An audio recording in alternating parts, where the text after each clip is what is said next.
യേശുവിൻ്റെ ധന്യനാമത്തിന് മഹത്വമുണ്ടാകട്ടെ. ഏവർക്കും മംഗളവാർത്താ ദിനത്തിൻ്റെ തിരുനാൾ ആശംസകൾ.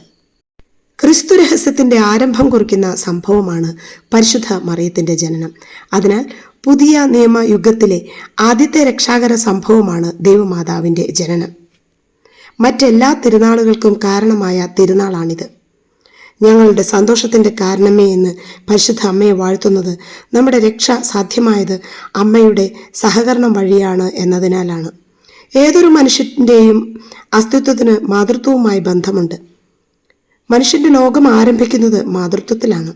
മാതാവിൻ്റെ ഉദരത്തിലായിരുന്ന കാലത്തെ അനുഭവങ്ങൾ പിൽക്കാല ജീവിതത്തിൻ്റെ മുഴുവൻ ദിശാസൂചികയാണെന്ന് മനഃശാസ്ത്രം പറയുന്നുണ്ട്. ഗർഭസ്ഥകാലത്ത് മനുഷ്യൻ്റെ ലോകം അമ്മയാണെങ്കിൽ പിൽക്കാലത്തും അവൻ്റെ ലോകം അമ്മയുമായി ബന്ധപ്പെട്ടതാണ്. അമ്മയോടുള്ള ബന്ധത്തിൻ്റെ നാഭീമുദ്ര ഓരോ മനുഷ്യ വ്യക്തിയും സ്വന്തം ശരീരത്തിൽ സംവഹിക്കുന്നുണ്ട്. അതിനാൽ മാതാവിൻ്റെ ജന്മത്തിരുന്നാൾ വിശ്വാസികൾക്ക് ഒരു സ്നേഹവികാരമാണ്. ഒരു കാലത്ത് അമ്മമാർ മാത്രം ആഘോഷിച്ചിരുന്ന തിരുനാളാണ് വിശ്വാസി സമൂഹം ഒന്നാകെ നെഞ്ചിലേറ്റാൻ കാരണമായത്. ഭൂമിയിലെ സകല മാതൃത്വങ്ങളോടുമുള്ള മനുഷ്യകുലത്തിൻ്റെ ആദരപ്രകടനമാണ് ഈ തിരുനാൾ. ഈശോയുടെ വംശാവലി സത്യമായും മറിയത്തിൻ്റെ വംശാവലി കൂടിയാണ്. യഹൂദ പാരമ്പര്യപ്രകാരം സ്ത്രീയുടെ വംശാവലി ഭർത്താവിൻ്റെ വംശാവലിയായി അവതരിപ്പിക്കണം എന്ന കീഴ്വഴക്കം കൊണ്ടാകാം വിശുദ്ധ മത്തായി സുവിശേഷകൻ മറിയത്തിൻ്റെ വംശാവലി എന്ന് എടുത്തു പറയാൻ മടിക്കുന്നത്. അല്ലെങ്കിലും അമ്മമാർ സ്വന്തം വീടും വീട്ടുപേരും മറന്ന് ഭർത്താവിൻ്റെ നിഴലായി അറിയപ്പെടുന്നവരല്ലേ. കന്യാസുതനായ ക്രിസ്തുവിന് മാനുഷികമായ ഒരു വംശാവലി ഉണ്ടാകണമെങ്കിൽ അത് മറിയത്തിൻ്റെ വംശാവലി ആയിരിക്കണം. വിശുദ്ധ മത്തായിയുടെ സുവിശേഷത്തിലെ വംശാവലി വിശ്വാസത്തിന്റെ പിതാവായ അബ്രാഹത്തിൽ നിന്ന് ആരംഭിച്ച് വിശ്വാസത്തിന്റെ മാതാവായ മറിയത്തിൽ അവസാനിക്കുന്നു എന്നതാണ് ശ്രദ്ധേയമായത്. ദൈവത്തിന് ഒന്നും അസാധ്യമായിട്ടില്ല എന്ന അരുളപ്പാട് കേട്ടവരാണ് അബ്രാഹവും മറിയവും. രണ്ടുപേരും തങ്ങളുടെ പ്രിയപുത്രനെ ബലിയർപ്പിക്കാൻ മല കയറിയവരാണ്. ജീവിതത്തിൽ സർവ്വതും പ്രതികൂലമായപ്പോഴും വിശ്വാസത്തിൽ ഇടറാതെ നിന്നവരാണ് അവർ ഇരുവരും. വിശ്വാസികളുടെ പിതാവിനെയും മാതാവിനെയും അവതരിപ്പിക്കുന്നതിലൂടെ അബ്രാഹത്തിന്റെ പതറാത്ത വിശ്വാസത്തിന്റെ നേരവകാശിനിയായി മറിയത്തെ അവതരിപ്പിക്കുകയാണ്. പുണ്യവാന്മാർക്കും പാപികൾക്കും ഒരുപോലെ സ്ഥാനമുള്ള വംശാവലിയാണ് മറിയത്തിൻ്റെത്. ഇരുളിലെ ദീപനാളം പോലെ വംശാവലിയിൽ ചില വിശുദ്ധ ജീവിതങ്ങളുണ്ട്. എന്നാൽ തൻ്റെ പൂർവികരുടെ വംശപരമ്പരയിലെ പാപികളെ പോലെ തൻ്റെ മക്കളുടെ പരമ്പരയിലും പാപികളുണ്ട് എന്ന് പരിശുദ്ധ അമ്മ അറിയുന്നുണ്ട്. പാപികളുടെ സങ്കേതമെന്ന് തിരുസഭ അവളെ വാഴ്ത്തുന്നതിൻ്റെ കാരണം ഇതാണ്. ജന്മപാപമില്ലാതെ ഉത്ഭവിച്ച ആ അമ്മയ്ക്ക് മറ്റാരെക്കാളും പാപികളെ മനസ്സിലാക്കാൻ കഴിയും. കറപുരണ്ട മനുഷ്യപ്രകൃതിയുടെ ഏക അഭിമാനമെന്ന് വില്യം വേർഡ്സ്വർത്ത് മറിയത്തെ വിശേഷിപ്പിക്കുന്നു. തന്റെ മുന്നിൽ പരിശുദ്ധരും നിഷ്കളങ്കരുമായിരിക്കാൻ ലോകസ്ഥാപനത്തിനു മുൻപ് അവിടുന്ന് നമ്മെ ക്രിസ്തുവിൽ തെരഞ്ഞെടുത്തുവെന്ന് മനുഷ്യന്റെ ജനനത്തെപ്പറ്റി വിശുദ്ധ പൗലോസ് ശ്ലീഹ എഫെസുസ് ലേഖനത്തിൽ 1:4 വ്യക്തമാക്കുന്നുണ്ട്. ലോകസ്ഥാപനത്തിനു മുൻപേ പരിശുദ്ധിയും നിഷ്കളങ്കയുമാകാൻ അമലോത്ഭവത്തിന്റെ ദാനം നൽകി ദൈവം മറിയത്തെ തെരഞ്ഞെടുത്തു. ഡിസംബർ 8 വിശുദ്ധ അന്നായുടെ ഉദരത്തിൽ മറിയം അമലയായി ഉത്ഭവിച്ചതിന്റെ 9ാം മാസമായതിനാലാണ് സെപ്റ്റംബർ 8 മറിയത്തിന്റെ ജന്മത്തിരുനാളായി ആഘോഷിക്കുന്നത്. തിരുസഭ ഈശോയുടെയും മറിയത്തിന്റെയും സ്നാപക യോഹന്നാന്റെയും മാത്രമേ ജന്മത്തിരുനാൾ ആഘോഷിക്കുന്നുള്ളൂ. എന്നാൽ അമ്മയുടെ ഉദരത്തിൽ ഗർഭം ധരിച്ചതിന്റെ തിരുനാൾ മറിയത്തിന്റെ മാത്രം സവിശേഷതയാണ്. പിന്നീട് അവളുടെ ഉദരത്തിൽ ഗർഭസ്ഥനായ ഈശോയുടെ തിരുനാൾ മംഗളവാർത്ത തിരുനാളായി ആഘോഷിക്കുന്നു. പരിശുദ്ധ മറിയത്തിന്റെ ജന്മത്തിരുനാൾ എത്രമേൽ പ്രാധാന്യത്തോടെയാണ് തിരുസഭ കൊണ്ടാടുന്നത് എന്ന് വ്യക്തമാക്കാനാണ് തിരുനാളുകളുടെ ഈ പാരസ്പര്യം നാം മനസ്സിലാക്കേണ്ടത്. വിശുദ്ധ യോവാക്യമിന്റെയും അന്നയുടെയും നിരന്തരമായ പ്രാർത്ഥനയ്ക്ക് ദൈവം കൊടുത്ത ഉത്തരമാണ് പരിശുദ്ധ മറിയം. വന്ധ്യതയുടെ ദുഃഖം പേറി നടന്ന അവർ ദൈവാലയം വിട്ടുപോകാതെ നിരന്തരം നിറകണ്ണുകളോടെ പ്രാർത്ഥിച്ചു എന്നാണ് യാക്കോബിന്റെ സുവിശേഷം പറയുന്നത്. നിരന്തരമായ പ്രാർത്ഥനയ്ക്ക് ദൈവം നൽകുന്ന ഉത്തരമാണ് പരിശുദ്ധ മറിയം. ആരെല്ലാം ദൈവസന്നിധിയിൽ പ്രത്യാശയോടെ നിരന്തരം പ്രാർത്ഥിക്കുന്നുവോ അവരുടെ എല്ലാം ജീവിതത്തിൽ ദൈവം പരിശുദ്ധ മറിയത്തെ സമ്മാനമായി നൽകുന്നു. യോവാക്യമിന്റെയും അന്നയുടെയും കണ്ണീർ തോർന്നത് മറിയത്തെ ലഭിച്ചപ്പോഴാണ്. പരിശുദ്ധ അമ്മയെ സ്വന്തമാക്കുന്നവരെല്ലാം സന്തുഷ്ടരാകുന്നു. കാരണം സകല വ്യാകുലങ്ങളും ഏറ്റുവാങ്ങുന്ന വ്യാകുല മാതാവായ അവൾ നമ്മുടെ സന്തോഷത്തിന്റെ കാരണമാണ്. പരിശുദ്ധ അമ്മയുടെ ജനനത്തെ നീതിസൂര്യനായ ക്രിസ്തുവിന്റെ ജനനത്തിന് വഴിയൊരുക്കുന്ന പുലർക്കാല താരോദയമായി സഭാ പാരമ്പര്യങ്ങൾ വാഴ്ത്തുന്നു. പുലർക്കാല നക്ഷത്രമെന്ന് ലൂസിഫറിനെ വിശേഷിപ്പിക്കാൻ ഉപയോഗിക്കുന്ന പദമായിരുന്നു. യെശയ്യാ 14:12, ലൂക്ക 10:18, യോഹന്നാൻ 12:31, വെളിപാട് 2:8. സൃഷ്ടിക്ക് ശേഷമുള്ള ആദ്യ പാപം നടന്നത് സ്വർഗത്തിൽ ലൂസിഫറിന്റെ നേതൃത്വത്തിലാണ്. മാലാഖമാരുടെ തലവനായിരുന്ന ലൂസിഫർ അഹന്തയോടെ ദൈവത്തോട് മത്സരിച്ച് ദൈവതുല്യനാകാൻ ശ്രമിച്ചപ്പോൾ അത് അവന് വിനാശകരമായി മാറി. ലൂസിഫറിന്റെ ആദ്യ പാപമാണ് ഹൗവ ആവർത്തിച്ചത്. ആദ്യ മാതാപിതാക്കളും ദൈവതുല്യരാകാനാണ് ശ്രമിച്ചത്. എന്നാൽ ദൈവം മനുഷ്യതുല്യനാകാൻ തീരുമാനിച്ചപ്പോൾ എളിമയുടെ നിറകുടമായ മറിയത്തെയാണ് ദൈവം തെരഞ്ഞെടുത്തത്. പാപത്തിന്റെ തുടക്കം അഹന്തയാണെങ്കിൽ മറിയത്തിന്റെ ദാസ്യഭാവം പുണ്യത്തിന്റെ വീണ്ടെടുപ്പിന് തുടക്കമാവുകയാണ്. ലൂസിഫർ എന്ന പ്രഭാത നക്ഷത്രം നാശത്തിന്റെ നാന്ദിയായിരുന്നെങ്കിൽ മറിയം എന്ന പ്രഭാത നക്ഷത്രം രക്ഷയുടെ ദീപസ്തംഭമാണ്. മാലാഖമാരുടെ നേതൃസ്ഥാനം ലൂസിഫറിന് നഷ്ടമായപ്പോൾ മാലാഖമാരുടെ നായികാസ്ഥാനം ദൈവം നൽകിയത് മറിയത്തിനാണ്. അതിനാലാണ് അമ്മയെ നമ്മൾ മാലാഖമാരുടെ രാജ്ഞി എന്ന് അഭിസംബോധന ചെയ്യുന്നത്. മറിയം നമ്മുടെ മാതാവും മാതൃകയുമാണ്. പ്രതിസന്ധികൾ നേരിടുന്ന സഭയ്ക്ക് മറിയത്തിന്റെ മാതൃക വളരെ നല്ലതാണ്. വിശ്വാസ ജീവിതം മാതൃകാപരമായി എങ്ങനെ നയിക്കണമെന്ന് മറിയം നമ്മെ പഠിപ്പിക്കുന്നു. ഒന്നാമതായി, മറിയം സന്നിഗ്ധ ഘട്ടങ്ങളിൽ യുക്തിസഹമായ ചോദ്യങ്ങൾ ഉന്നയിച്ച് കാര്യഗ്രഹണം നടത്തുന്നവളാണ്. ഞാൻ പുരുഷനെ അറിയുന്നില്ല, അതിനാൽ ഇതെങ്ങനെ സംഭവിക്കുമെന്ന ചോദ്യത്തിൽ ഈ മനോഭാവം പ്രകടമാണ്. സഭയുടെ ശത്രുക്കൾ ഉയർത്തുന്ന ആരോപണങ്ങളുടെ നിജസ്ഥിതി മനസ്സിലാക്കാനുള്ള തുറന്ന മനസ്സ് ഈ കാലഘട്ടത്തിലെ വിശ്വാസികൾക്ക് ആവശ്യമാണ്. എന്തേ ഇങ്ങനെയൊക്കെ സംഭവിക്കുന്നുവെന്ന് ഉത്തരവാദിത്തപ്പെട്ടവരോടും ദൈവസന്നിധിയിലിരുന്നും ചോദിക്കാനുള്ള തെളിമ വിശ്വാസ ജീവിതത്തിന് ആവശ്യമാണ്. കാര്യമറിയാതെ കുഴലൂതുന്നവരുടെ വക്താക്കളാകാൻ വിശ്വാസികൾ മുതിരരുത്. രണ്ടാമതായി, സത്യത്തിന്റെ സത്യമായ തന്റെ തിരുക്കുമാരന്റെ കുരിശിന്റെ ചുവട്ടിൽ നിന്ന് ധീരമായി ചേർന്ന് നിൽക്കുന്ന മറിയം വിശ്വാസ ജീവിതത്തിന്റെ സനാതന മാതൃകയാണ്. കുരിശിൽ സത്യവും അസത്യവും ഒരുപോലെ തറയ്ക്കപ്പെടാം. കാൽവരിയിലെ 3 കുരിശുകളിൽ 2 അസത്യത്തിന്റെ കുരിശുകളായിരുന്നു. എന്നാൽ 1 സത്യത്തിന്റെ സത്യമായ കുരിശായിരുന്നു. ക്രൂശിക്കപ്പെട്ടു എന്നതിനാൽ അസത്യമാണെന്ന് ആരും വിധിക്കരുത്.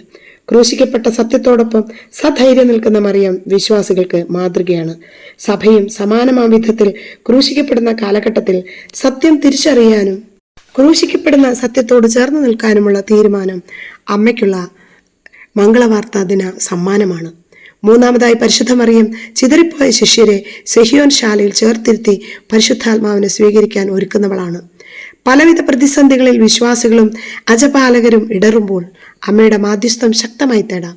പുതിയൊരു പന്തക്കുസ്തയ്ക്കായി സഭയെ ഒരുക്കാൻ അമ്മ തിരുസഭയ്ക്ക് തരുന്ന സമ്മാനമാണ് ഈ മംഗളവാർത്ത എന്ന് നമുക്ക് മനസ്സിലാക്കാം.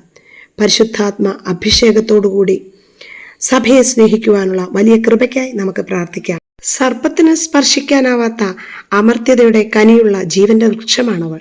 ദൈവസാന്നിധ്യത്താൽ അനുഗ്രഹീതവും കൃപാവരത്തിന്റെ 4 നദികളാൽ സമ്പന്നവുമായിരുന്ന ആദിമ പറുദീസ മറിയത്തിന്റെ പ്രതീകമാണെന്ന് 9-ാം പിയൂസ് പാപ്പ പഠിപ്പിക്കുന്നുണ്ട്. ആദാമിൽ നിന്നും പിറന്ന ഹവ്വായ്ക്ക് പകരം 2-ാം ആദത്തിന് ജന്മം നൽകിയവൾ ദൈവത്തിന്റെ നിർമ്മലമായ പറുദീസായായിരുന്നു. പറുദീസായുടെ പ്രതീകമായവൾ സ്വർഗത്തിലെത്തിയത് സ്വാഭാവികമാണ്. ദൈവ മനുഷ്യ സമാഗമത്തിന്റെ കൂടാരവും കൂടാരത്തിലെ വാഗ്ദാന പേടകവുമായി മറിയത്തെ സഭാപിതാക്കന്മാർ വാഴ്ത്തുന്നുണ്ട്. ഇസ്രായേൽ ജനത്തോട് സംസാരിക്കേണ്ടി വന്നപ്പോഴൊക്കെയും ദൈവം സമാഗമ കൂടാരത്തിലാണ് സംസാരിച്ചത്. ഇന്ന് ദൈവം തന്റെ ജനത്തോട് സംസാരിക്കാൻ പരിശുദ്ധ അമ്മയെയും അമ്മയുടെ പ്രത്യക്ഷീകരണങ്ങളെയും പ്രയോജനപ്പെടുത്തുന്നു. സ്വർഗത്തിൽ നിന്ന് ദൈവപുത്രൻ ഭൂമിയിലേക്ക് ഇറങ്ങി വന്നതും മനുഷ്യമക്കൾക്ക് സ്വർഗത്തിലേക്ക് കയറിപ്പോകാനുള്ളതുമായ ഗോവണി മറിയമാണ്.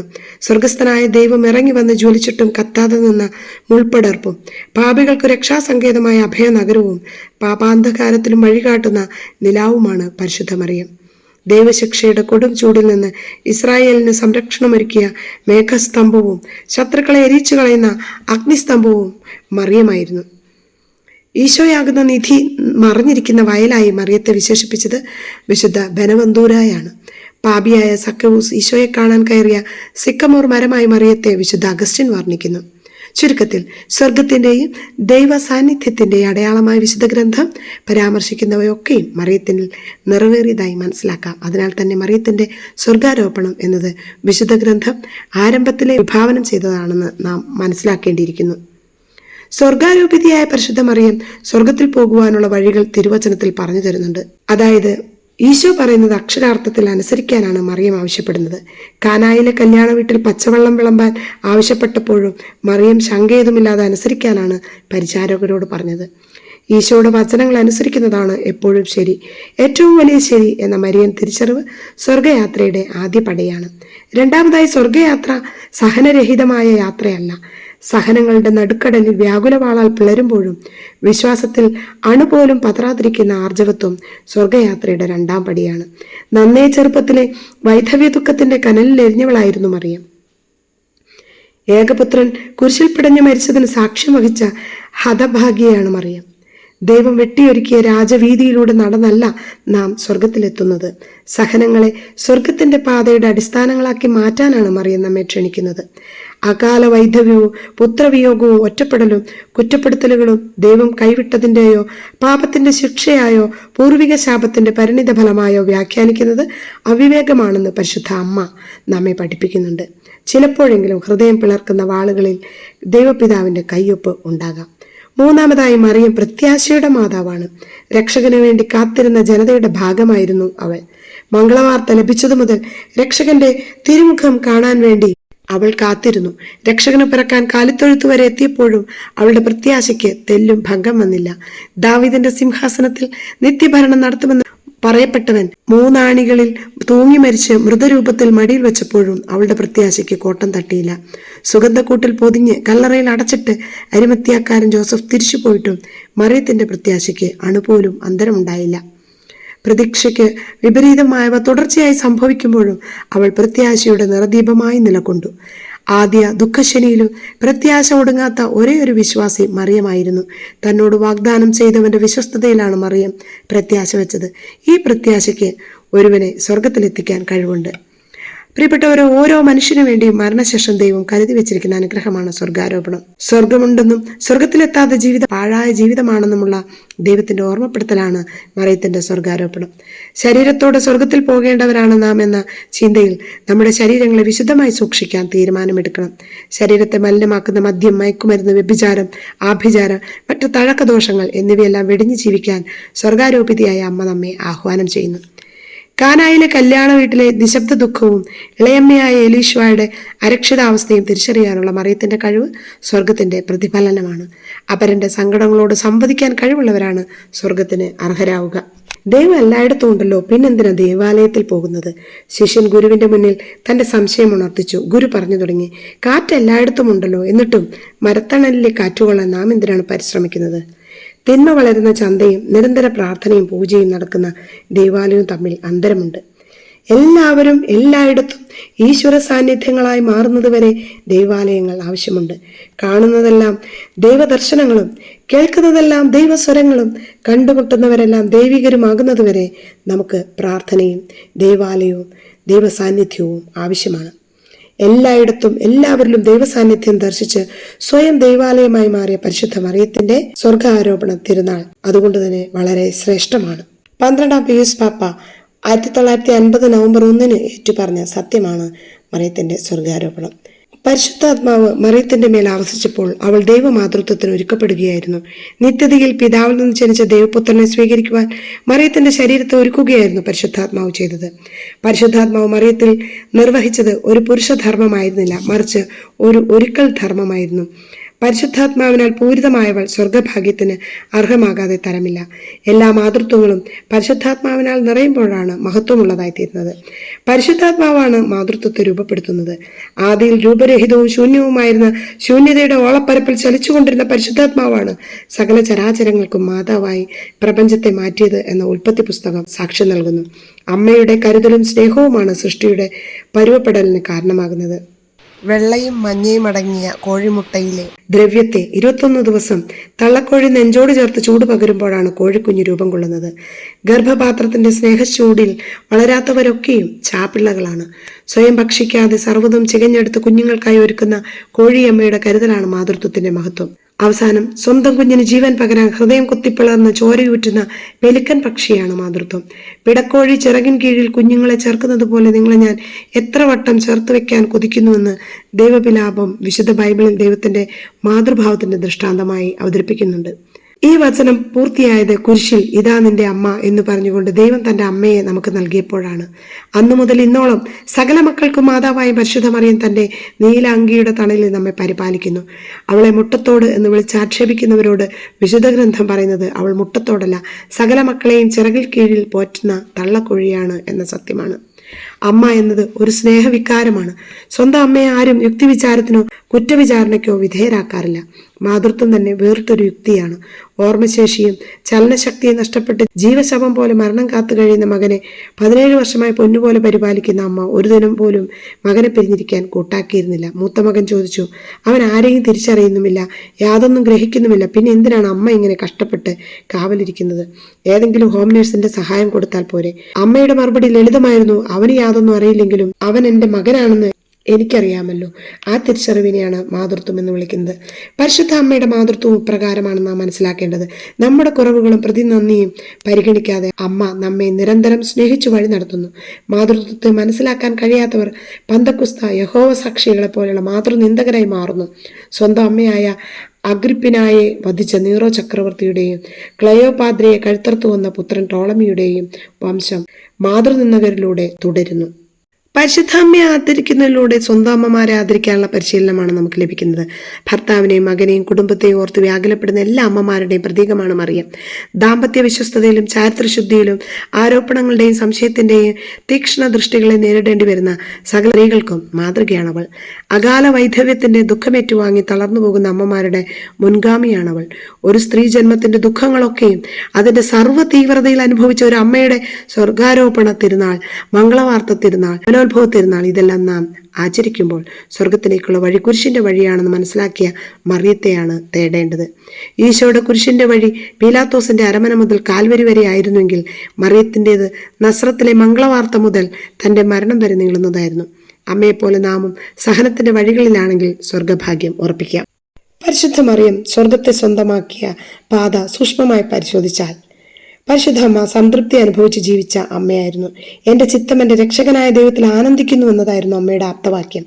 വ്യാകുലങ്ങളുടെ സപ്തസാഗരങ്ങൾ താണ്ടിയപ്പോഴും അമ്മയുടെ മുഖത്തെ ശാലീനമായ പുഞ്ചിരി മാഞ്ഞിരുന്നില്ല. ദൈവാനുഗ്രഹങ്ങളെക്കാൾ ദൈവത്തെ തന്നെ സ്വന്തമാക്കി എന്നതായിരുന്നു അമ്മയുടെ ജീവിതത്തിന്റെ സംതൃപ്തിക്ക് കാരണം. സംതൃപ്തി എന്നത് സ്വർഗത്തിന്റെ വികാരമാണ്. എല്ലാവരെയും എല്ലാറ്റിനെയും കുറ്റം പറഞ്ഞ് ജീവിക്കുന്നവർ സ്വർഗത്തിന്റെ പാതയിലല്ല. സുഖമാണോ എന്ന ക്ഷേമാന്വേഷണത്തോട് പോലും നിരാശാജനകമായി പ്രതികരിക്കുന്നവരെ നാം കാണാറുണ്ടല്ലോ. ജീവിത പങ്കാളിയെക്കുറിച്ച്, മാതാപിതാക്കളെക്കുറിച്ച്, മക്കളെക്കുറിച്ച്, സാമ്പത്തിക സ്ഥിതിയെക്കുറിച്ച്, ജോലിയെക്കുറിച്ച് അസംതൃപ്തിയുടെ കാരണങ്ങൾ അനവധിയാകാം. സ്വന്തം ജീവിതവും മറ്റുള്ളവരുടെ ജീവിതവും നരകതുല്യമാകുന്നത് ഈ അസംതൃപ്തിയാണ്. എന്നാൽ മറിയത്തെ പോലെ ദൈവത്തെ സ്വന്തമാക്കിയതിന്റെ സംതൃപ്തിയാണ് സ്വർഗപ്രവേശനത്തിന് അഭികാമ്യമായിട്ടുള്ളത്. രണ്ടാമതായി, അപരനോടുള്ള ആർദ്രത സ്വർഗത്തെ ഉറപ്പാക്കുന്ന മനോഭാവമാണ്. ദൈവത്തിന്റെ പേര് കരുണ എന്നാണ് എന്ന ഫ്രാൻസിസ് പാപ്പ പറഞ്ഞതിന്റെ കാരണവും ഇത് തന്നെയാണ്. കാനായിലെ ശൂന്യമായ കൽഭരണിയെ നോക്കി നിറഞ്ഞൊഴുകുന്ന കർത്താവിന്റെ ദാസി എന്ന ഫിയാത്തിനപ്പുറം അവൾ മറ്റൊന്നും പറഞ്ഞിട്ടില്ല. പ്രിയപ്പെട്ടവരെ, ചുരുക്കുകയാണ്.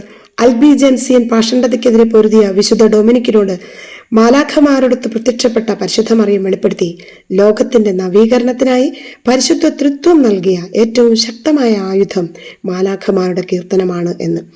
മംഗളവാർത്തയിലെ മാലാഖമാരുടെ കീർത്തനം സാത്താന്റെ ഹൃദയം പിളർന്ന കീർത്തനമാണ്. കാര്യം മനസ്സിലാകാതെ നിന്ന വിശുദ്ധ ഡൊമിനിക്കിന് പരിശുദ്ധ മറിയം ജപമാല നൽകിക്കൊണ്ട് പറഞ്ഞു, മാലാഖമാരുടെ കീർത്തനം ആലപിക്കാനുള്ള മാർഗം ജപമാലയാണ്. പ്രിയപ്പെട്ടവരെ, നമ്മുടെ ജീവിതങ്ങളിൽ ജപമാലയെ നമുക്ക് ചേർത്ത് വയ്ക്കാം. പരിശുദ്ധ അമ്മയുടെ സാന്നിധ്യം നമുക്ക് പ്രാർത്ഥിക്കാം. പരിശുദ്ധ അമ്മയോടാകട്ടെ സ്വർഗത്തിലേക്കുള്ള നമ്മുടെ പ്രവേശനത്തിനുള്ള വാതിൽ തുറക്കുവാനുള്ള ആദ്യത്തെ അപേക്ഷ സമർപ്പിക്കേണ്ടത്. ആമേൻ.